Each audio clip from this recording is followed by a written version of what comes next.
잡아갈 테면 잡아가 보라고. 옷을 다 벗어 제끼는 중국인 관광객 때문에 멘붕에 빠진 태국 여자가 있습니다. 하지만 이건 그저 시작에 불과했죠. 요즘 태국은 마치 무법천지가 된 듯 중국인 관광객들로 인해 곳곳에서 예상치 못한 사건들이 벌어지고 있습니다.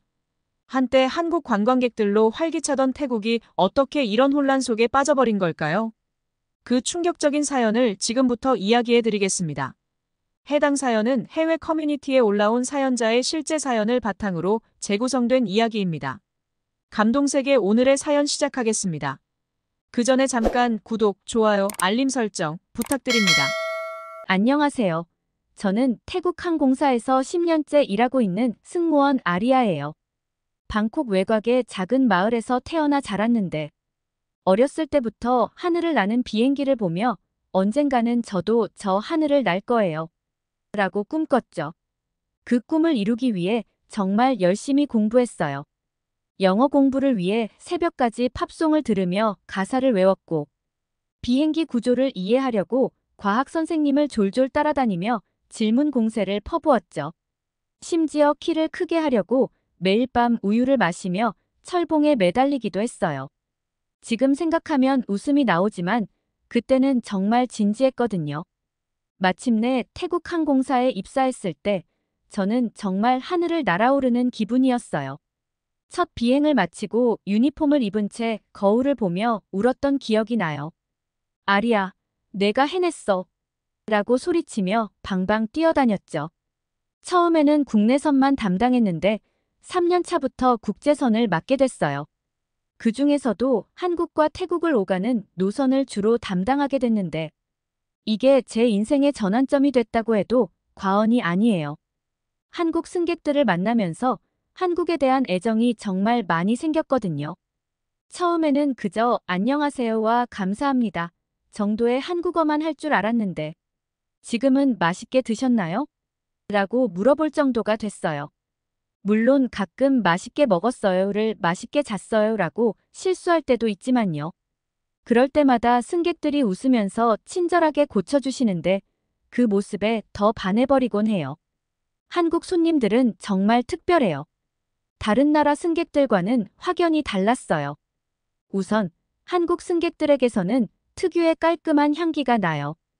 긴 비행 후에도 상쾌한 모습을 유지하시는 게 정말 신기해요. 한국 여성분들은 정말 부러워요. 피부가 하얗고 깨끗해서 마치 발광하는 것처럼 보일 때가 있어요. 긴 비행 후에도 그 광채가 사그라들지 않는 걸 보면 정말 신기하답니다. 제 피부는 비행을 마치면 항상 푸석푸석해지는데 어떻게 하면 저렇게 빛나는 피부를 유지할 수 있는지 정말 궁금하더라고요. 화장도 늘 완벽하세요. 긴 비행 시간 동안 립스틱 하나 번지지 않고 아이 메이크업도 그대로인 걸 보면 절로 감탄이 나오곤 했어요. 저는 비행 중간에 화장을 고치러 화장실에 가야 하는데 한국 여성분들은 마치 방금 화장을 마친 것처럼 완벽해요. 그 비결이 정말 알고 싶을 정도였어요. 패션 감각은 또 어떻고요? 편한 옷차림인데도 늘 세련되어 보이는 게 신기할 정도예요. 오랜 비행에 대비해 편한 옷을 입으셨는데도 마치 패션쇼에 온 모델처럼 보이세요. 저도 언젠가는 저렇게 우아하고 세련된 모습으로 비행기를 탈 수 있을까요? 가끔은 부러움에 한숨이 나오기도 해요. 하지만 동시에 그분들을 보면서 저도 열심히 노력하면 언젠가는 저렇게 될 수 있지 않을까 하는 희망을 갖게 됩니다. 한국 여성분들은 제게 우아함과 아름다움의 롤모델이 되어주시는 것 같아요. 한국 남성분은 또 어떻고요? 키가 크고 젠틀한 모습은 기본이고 나이와 상관없이 항상 멋져 보여요. 20대 청년부터 노년의 신사분들까지 모두가 각자의 매력을 뽐내고 계세요. 특히 놀라운 건 위생 상태예요. 긴 비행 후에도 불쾌한 냄새 한 번 맡아본 적이 없어요. 오히려 은은한 비누 향이 느껴질 정도로 깔끔하세요. 다른 나라 승객들과 비교하면 정말 큰 차이를 느낄 수 있어요. 비행 후에도 마치 방금 샤워를 하고 나온 것처럼 상쾌해 보이시는 모습에 매번 감탄하게 돼요. 한국 남성 승객들은 말 그대로 영화에서 튀어나온 듯해요. 깔끔한 차림에 완벽하게 세팅된 헤어스타일, 그리고 지적인 분위기까지. 가끔 넋을 잃고 바라보다가 동료에게 주의를 받기도 해요. 심지어 잠든 모습마저도 화보 같아서 담요를 정리해드리러 갈 때면 심장이 두근거리곤 했답니다. 나이든 신사분들도 정말 멋져요. 흰 머리카락이 오히려 중후한 매력을 더해주는 것 같아요. 젊은 승객 못지않게 세련된 옷차림과 예의 바른 태도를 보면 나이를 잊게 될 정도예요. 특히 손주뻘되는 저희에게도 항상 존중하는 태도로 대해주시는 모습을 보면 한국의 어르신 문화가 얼마나 아름다운지 새삼 느끼곤 했어요. 가끔은 이런 생각이 들어요. 이런 분들과 데이트를 하면 어떨까? 하고요. 물론 승무원으로서 그런 상상을 하는 게 적절하진 않겠지만 한국 남성분들의 매력 앞에서는 저도 모르게 그런 생각이 들곤 했답니다. 이렇게 멋진 승객들을 모시다 보면 비행이 즐거워지고 일에 대한 자부심도 커졌어요. 한국 남성분들 덕분에 제 직업이 더욱 특별하게 느껴진답니다. 난기류가 심할 때 더욱 그들의 특별함이 돋보였어요.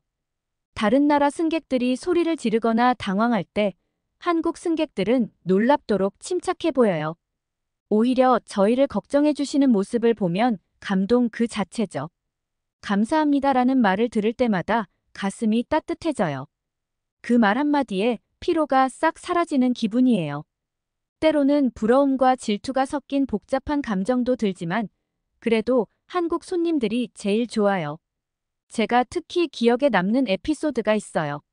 한 번은 서울에서 방콕으로 가는 비행기에서 한 할머니께서 갑자기 탈수 증세를 보이셨어요. 저희가 응급처치를 하고 있는데 옆 좌석의 한국인 승객께서 자진해서 도와주셨어요. 그분은 자신의 어머니가 아프신 것처럼 할머니를 돌보셨죠. 방콕에 도착할 때까지 할머니 옆을 지키며 상태를 살펴주셨는데 그 모습을 보면서 정말 감동받았어요. 한국인들의 따뜻한 마음씨를 느낀 건 한두 번이 아니에요. 이런 경험들이 쌓이다 보니 자연스럽게 한국 문화에도 관심이 생겼어요. 휴일이면 한국 드라마를 정주행하곤 했는데 도깨비나 슬기로운 의사생활 같은 드라마를 보면서 한국의 아름다운 풍경과 정서에 푹 빠졌죠. 한국어도 독학으로 공부하기 시작했는데 지금은 간단한 대화 정도는 할 수 있을 정도가 됐어요. 한국 음식도 정말 좋아해요. 비빔밥, 삼겹살, 김치찌개. 입에서 군침이 도네요. 서울에 머무를 때마다 맛집을 찾아다니며 한국 음식을 즐기곤 했어요. 특히 치맥의 매력에 푹 빠져서 방콕에 있을 때도 한국식 치킨집을 자주 찾아가곤 해요. 한국 승객들과 소통하면서 한국의 빨리빨리 문화도 배웠어요. 처음에는 좀 적응하기 어려웠지만 지금은 오히려 그 효율성이 좋아요. 덕분에 저도 일할 때 더 빠르고 정확하게 움직이게 됐죠. 제 룸메이트도 한국에 대한 제 애정을 잘 알아요. 제가 한국 화장품을 사 모으는 걸 보고 처음에는 웃었는데 이제는 자기도 제 추천으로 한국 화장품을 쓰고 있어요. 방 안가득 K-팝 아이돌 포스터가 붙어 있는 것도 이제는 당연하게 여기죠. 한국에 대한 제 애정은 날이 갈수록 더 커져만 갔어요. 비행 일정이 없을 때면 한국어 학원에 다니기 시작했고 한국 요리 클래스도 들었어요. 심지어 한국 역사책도 읽기 시작했죠. 고구려, 백제, 신라의 이야기를 읽으며 한국의 깊은 역사에 매료됐어요.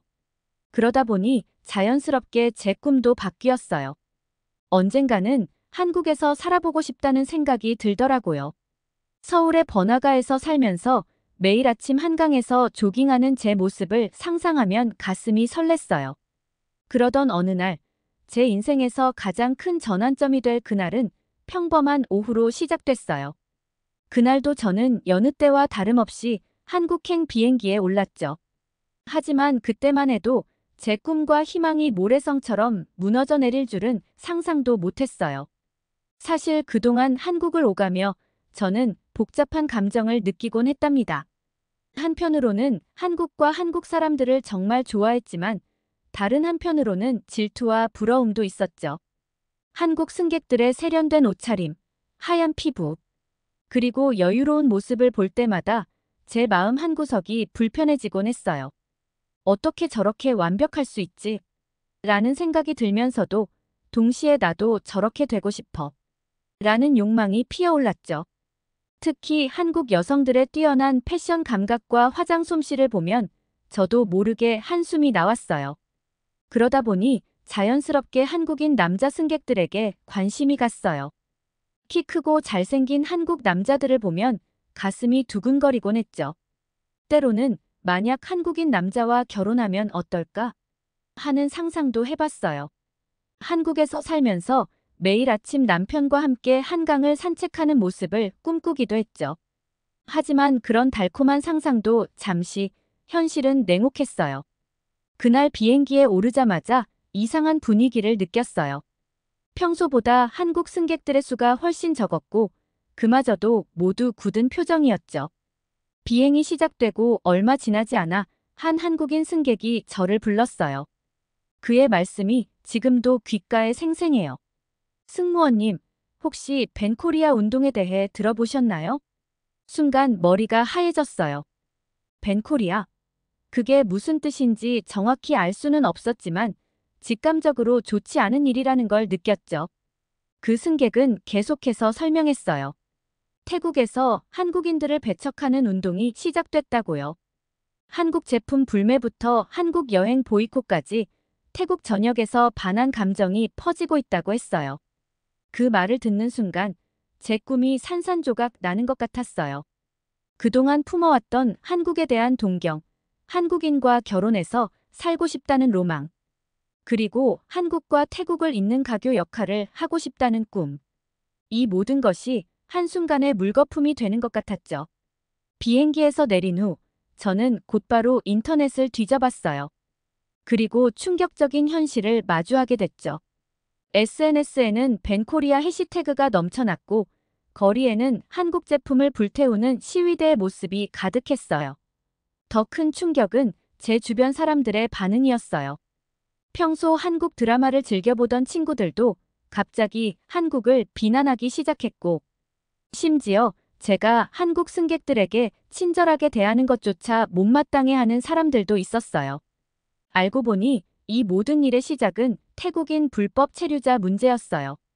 한국 정부가 갑자기 태국인 불법 체류자들을 대거 추방하기 시작했다고 해요. 무려 13만 명이나 되는 태국인들이 강제 추방당했다는 거예요. 이 소식이 태국에 전해지자 한국에 대한 분노가 폭발했던 거죠.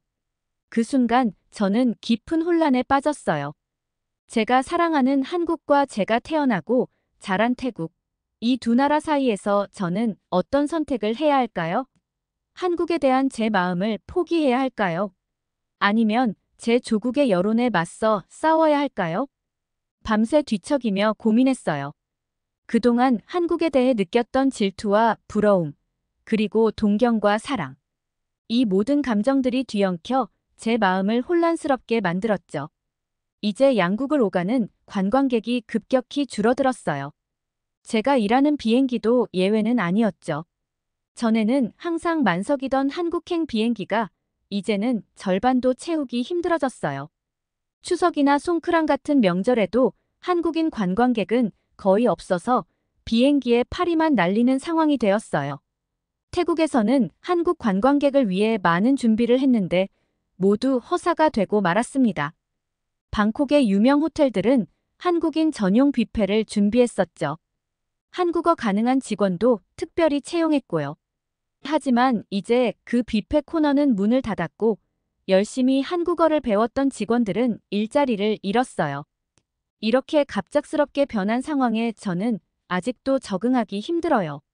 하지만 언젠가는 이 갈등이 해소되고 다시 한국과 태국이 손을 잡을 수 있기를 간절히 바라고 있어요. 그때까지 저는 제자리에서 최선을 다해 두 나라의 가교 역할을 하려고 해요. 벤코리아 운동으로 인해 제 꿈은 산산조각 났지만 제 마음속 한국에 대한 사랑만큼은 결코 꺾을 수 없을 거예요. 제 인생이 180도 바뀌는 데는 그리 오랜 시간이 걸리지 않았어요. 벤코리아 운동으로 한국 승객들이 줄어들자 우리 항공사는 새로운 돌파구를 찾아 나섰죠. 그리고 그 대안으로 떠오른 게 바로 중국이었어요. 태국의 신임 총리가 취임하면서 상황은 급변했어요. 우리의 형님 나라 중국이라는 말이 TV에 나올 정도로 태국은 중국에 열렬한 구애를 펼쳤죠. 저는 그 모습을 보며 설마 우리나라가 중국의 속국이 되는 건 아니겠지? 라는 생각마저 들었어요. 항공사도 예외는 아니었어요. 어느 날 갑자기 한국 노선이 줄고 중국 노선이 늘어났죠. 처음에는 그래, 어쩔 수 없지. 돈이 되는 쪽으로 가야지. 라고 생각했어요. 하지만 현실은 제 예상을 훨씬 뛰어넘었답니다. 중국 단체 관광객들이 비행기에 오르면서부터 기내는 아수라장이 되곤 했어요. 시끄럽게 떠들고 승무원 호출 버튼을 연신 누르고 심지어 기내 화장실에서 담배를 피우다 적발되는 일까지 있었죠. 저는 매 비행마다 정신없이 뛰어다니며 그들을 달래야 했어요. 그 중에서도 가장 기억에 남는 충격적인 사건이 있어요. 베이징에서 방콕으로 가는 비행편이었죠. 한 중국인 가족이 이코노미석을 예약했는데 탑승 후 자신들을 퍼스트 클래스로 옮겨달라고 요구한 거예요. 우리 아들은 특별해요. 퍼스트 클래스에 앉아야 해요. 아버지의 목소리가 점점 커지더니 결국 고함을 지르기 시작했어요. 당신들이 얼마나 중요한 손님을 모시고 있는지 알아? 내 아들을 당장 퍼스트 클래스로 옮기지 않으면 큰일 날 줄 알아. 저는 최대한 침착하게 대응하려 노력했지만 상황은 점점 악화됐어요. 다른 승객들도 불안해하기 시작했고 일부는 휴대폰으로 동영상을 찍기 시작했죠. 그 아버지는 계속해서 고함을 지르며 앞으로 걸어 나왔어요. 저는 그가 저를 때릴지도 모른다는 생각에 겁이 났지만 동시에 다른 승객들의 안전을 지켜야 한다는 책임감도 들었죠. 선생님, 진정하세요. 지금 당장 자리로 돌아가지 않으시면 경찰에 신고하겠습니다. 제 말이 끝나자마자 그는 갑자기 바닥에 드러 누워버렸어요. 차별이다. 인종차별이다. 라고 소리치면서요. 그의 아들은 울음을 터뜨렸고 아내는 히스테리컬하게 소리를 질렀죠. 결국 비행기는 이륙을 미루고 공항으로 돌아갔어요. 보안 요원들이 올라와 그 가족을 강제로 끌어내렸죠. 그들이 연행되는 모습을 보며 잠시 안도의 한숨을 쉬는 듯 했어요. 하지만 그것도 잠시, 상황은 더욱 악화되기 시작했죠. 문제의 가족이 연행되자마자 다른 중국인 승객들이 술렁이기 시작했어요. 처음엔 몇몇 승객들의 불평으로 시작됐지만 순식간에 집단 항의로 번졌죠. 이게 무슨 서비스야? 3시간이나 기다렸는데 보상은 해줘야 하는 거 아냐? 우리도 시간이 돈인데 이 지연으로 입은 손해는 어떻게 할 거야? 차별이야. 중국인이라고 무시하는 거지. 승객들의 목소리가 점점 커지고 과격해졌어요. 일부 승객들은 좌석에서 일어나 앞으로 몰려들기 시작했고 객실은 순식간에 아수라장이 됐죠. 저희 승무원들은 필사적으로 상황을 진정시키려 했지만 역부족이었어요. 그때 한 승객이 소리쳤어요. 여기서 내리지 않겠어. 제대로 된 보상을 받을 때까지 비행기에서 안 내릴 거야. 그 말에 다른 승객들도 동조하기 시작했고 순식간에 비행기 점거라는 믿기 힘든 상황이 벌어졌어요. 일부 승객들은 좌석에 붙어있는 구명조끼를 꺼내 흔들며 위협하기도 했죠. 기장님은 더 이상 비행을 진행할 수 없다고 판단했고 결국 공항 경찰과 보안 요원들이 대거 투입됐어요. 그들이 기내에 올라와 난동을 부리는 승객들을 강제로 끌어내리는 모습을 보며 저는 그저 눈물만 흘릴 수밖에 없었죠. 결국 그날의 비행은 완전히 취소되고 말았어요. 저희 항공사는 엄청난 손실을 입었고 이 사건은 순식간에 국제적인 뉴스거리가 됐죠. 소셜미디어에는 비행기 내부의 혼란스러운 영상들이 퍼져나갔고 중국과 태국 양국 정부까지 나서서 사태 수습에 나섰어요. 그날 밤 저는 집에 돌아와 펑펑 울었어요. 제가 꿈꾸던 승무원의 삶은 이런 게 아니었는데 한국 승객들과 함께했던 평화롭고 즐거웠던 비행이 너무나도 그리웠죠. 이제 저는 매일 밤 고민해요. 이 일을 계속해야 할지, 아니면 새로운 길을 찾아야 할지. 한국에 대한 그리움은 날이 갈수록 커져만 가고 중국 승객들을 대하는 일은 점점 더 힘들어져만 가요. 하지만 그래도 포기하고 싶지 않아요. 언젠가 다시 한국과 태국의 관계가 좋아질 거라 믿어요. 그때까지 저는 제자리를 지키며 양국의 가교 역할을 하고 싶어요. 비록 지금은 힘들지만 이 또한 지나갈 거예요. 그리고 그때가 오면 지금의 이 경험들이 저를 더 강하고 현명한 승무원으로 만들어줄 거라 믿어요. 며칠 전 오랜만에 휴가를 얻어 친구 수완과 함께 방콕 시내로 나갔어요. 평소엔 비행 일정 때문에 바빠서 이렇게 여유롭게 도시를 둘러볼 기회가 없었거든요. 우리는 옛날 생각도 나고 해서 왕궁으로 향했어요. 왕궁 앞에 도착하자마자 저는 깜짝 놀랐어요. 입구부터 사람들로 북적이는 건 예전이나 지금이나 똑같았지만 뭔가 분위기가 달랐거든요. 수완 저기 봐, 저 사람들 줄도 안 서고 그냥 들어가려고 하네. 수완이 고개를 돌려보더니 한숨을 쉬었어요. 아, 저 사람들. 중국 단체 관광객들이야. 요즘 저렇게 하는 게 일상이래. 그 순간 한 무리의 중국인 관광객들이 우리 앞으로 새치기에서 들어가려고 했어요. 저도 모르게 소리를 질렀죠. 저기요. 줄 서세요. 다들 기다리고 있잖아요. 하지만 그들은 저를 무시하고 그대로 들어가 버렸어요. 경비원도 그저 어쩔 수 없다는 듯 고개만 저을 뿐이었죠. 에이, 그냥 들어가자. 수완이 말했어요. 이러다간 우리도 못 들어갈지도 몰라. 왕궁 안으로 들어가니 예전의 고요하고 경건한 분위기는 온데간데 없었어요. 여기저기서 시끄럽게 떠드는 소리, 사진 찍는 소리, 심지어 고성 방가까지 들렸죠. 우리는 사원으로 향했어요. 그곳에서 잠시 명상을 하며 마음의 평화를 찾고 싶었거든요. 하지만 그곳에서도 믿지 못할 광경을 목격했어요. 사원에서 나오는데 아까 봤던 그 중국인 관광객 무리가 눈에 띄었어요. 그중 한 여성의 주머니가 이상하게 불룩했어요. 설마 하는 생각이 들었지만 그냥 지나치려 했죠. 그때였어요. 어디선가 태국 경찰이 나타나 그 여성을 붙잡았어요. 경찰이 그녀의 주머니를 뒤지자 사원의 작은 장식품들이 쏟아져 나왔어요. 이게 뭐죠? 경찰이 따져 물었어요. 그 순간 그 여성의 태도가 돌변했어요. 뭐가 어쨌다는 거예요? 이 정도는 기념품으로 가져가도 되는 거 아니에요? 당신들은 우리 중국인들이 얼마나 많은 돈을 쓰는지 알기나 해요? 경찰은 그녀의 반응에 놀라지 않았어요. 그는 이미 수없이 많은 비슷한 상황을 겪어왔으니까요. 이건 절대 허용될 수 없는 행동입니다. 이 물건들은 우리의 신성한 유물입니다. 그러자 그 여성이 갑자기 옷을 벗기 시작했어요. 여기 봐. 내 옷 안에 아무것도 없어. 잡아갈 테면 잡아가 봐. 당신들, 감히 중국인을 체포할 수 있나 봐. 그녀의 목소리는 점점 더 커졌고 주변의 다른 중국인 관광객들도 합세하기 시작했어요. 그들은 마치 준비라도 한 듯 일제히 소리치기 시작했죠. 우리 돈 안 받고 싶어? 우리가 얼마나 많은 돈을 쓰는데. 저는 그 광경을 보며 어이가 없었어요. 사원, 그것도 가장 신성한 장소에서 이런 일이 벌어지다니. 수완과 눈을 마주쳤는데 그의 표정에서도 같은 생각이 읽혔어요. 여기서 나가자. 수완이 말했어요. 맥주나 한잔하자고. 우리는 서둘러 왕궁을 빠져나와 카오산 로드로 향했어요.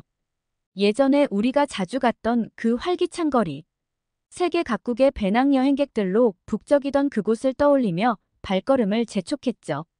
하지만 카오산 로드에 도착하자마자 저는 코를 움켜쥐었어요. 이게 무슨 냄새야? 수완도 인상을 찌푸렸죠. 야, 여기 맞아?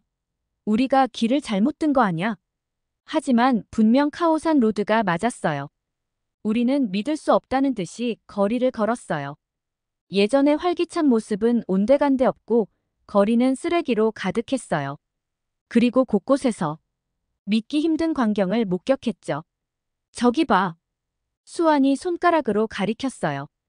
길 한쪽에서 한 여성이 아무렇지 않게 용변을 보고 있었어요. 그것도 한 명이 아니었죠. 여기저기서 비슷한 광경이 펼쳐지고 있었어요. 저게 다 중국인들이야? 제가 물었어요. 수완이 고개를 끄덕였어요. 응. 요즘 이게 일상이래. 화장실 가기 귀찮다나 뭐라나. 우리는 할 말을 잃은 채 걸었어요. 예전에 우리가 알던 그 활기차고 다양한 문화가 공존하던 카오산 로드는 이제 찾아볼 수 없었어요. 대신 쓰레기와 악취, 그리고 무질서가 가득했죠. 결국 우리는 맥주를 마시지도 못한 채 집으로 돌아왔어요. 돌아오는 길에 수완이 말했어요. 이렇게 우리나라가 변해가는 걸 보고 있자니 너무 슬퍼. 우리가 알던 태국은 이제 없어. 중국 돈에 눈이 멀어 우리의 정체성을 팔아넘기고 있다고. 저는 할 말이 없었어요. 수완의 말이 맞았거든요. 하지만 동시에 이렇게 쉽게 포기해도 되는 걸까 하는 생각도 들었어요. 난 아직 희망을 버리고 싶지 않아. 제가 말했어요. 우리가 할 수 있는 게 있을 거야. 뭔가 변화를 만들어낼 수 있을 거라고 믿어. 수완은 쓴웃음을 지었어요. 넌 언제나 긍정적이었지. 그래, 어쩌면 내 말이 맞을지도 몰라. 집에 돌아와 침대에 누웠지만 잠은 오지 않았어요. 오늘 본 광경들이 계속 머릿속을 맴돌았거든요. 한때 제가 그토록 사랑했던 이 나라, 이 도시가 이렇게 변해버렸다는 게 너무 슬펐어요. 잠들기 전 마지막으로 든 생각은 한국이었어요. 한때 저희가 부러워하고 질투했던 그 나라. 지금은 그저 그리움의 대상이 되어버렸네요. 언젠가 다시 한국 관광객들로 가득한 카오산 로드를 볼 수 있을까요? 그날이 올 때까지 저는 포기하지 않고 노력할 거예요. 카오산 로드에서의 충격적인 경험 이후 저는 태국의 상황이 더 나아질 거라 믿고 싶었어요. 하지만 현실은 제 기대와는 너무나 달랐죠.